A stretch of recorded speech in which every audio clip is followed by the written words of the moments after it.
My parents left me their house.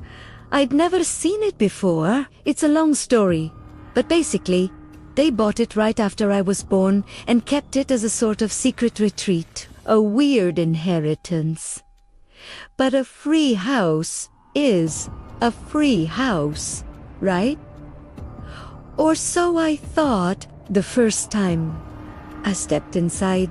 The air was thick with the smell of old wood and something faintly sweet, like wilting flowers. It was a beautiful place, filled with antique furniture and dusty books. I decided to stay the night to get a feel for the place. I remember specifically walking through the downstairs layout before bed.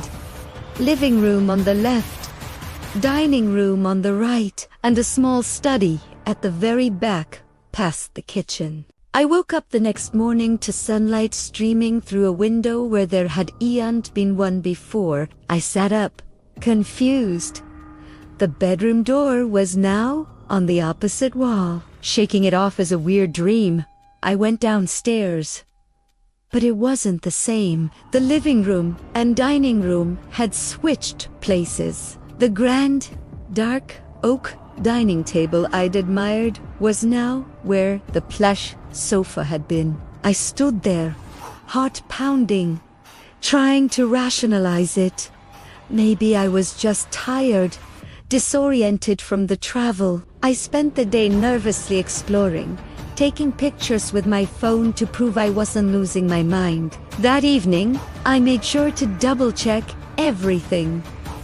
I took a photo of the hallway. One door on the left, two on the right. I went to bed, feeling a knot of dread in my stomach. The next morning, the hallway had 3 doors on the left, and a single, ornate door on the right I'd never seen before. My photos from the night before confirmed it. The house was changing. It wasn't just the rooms. Small things moved. A vase of dead roses appeared on a mantelpiece. A portrait of a stern-faced woman I didn't recognize hung in the study, which itself was now twice as large. Panic started to set in. This wasn't just old house creaks and groans. This was something else. Something impossible. I decided I had to leave. I packed my bag in a frenzy, my hands shaking. I ran for the front door, the same heavy oak door I'd walked through 2 days ago.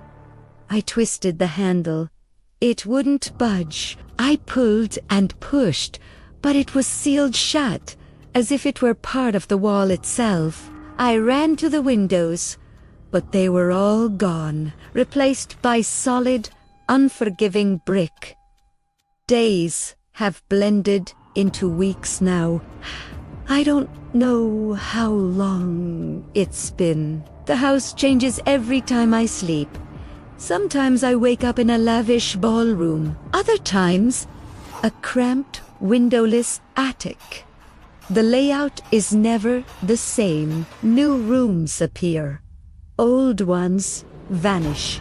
The corridors stretch into impossible lengths, then shrink to nothing. The house is a labyrinth, and it's constantly rearranging itself around me. I've tried to stay awake to watch it happen, but exhaustion always wins.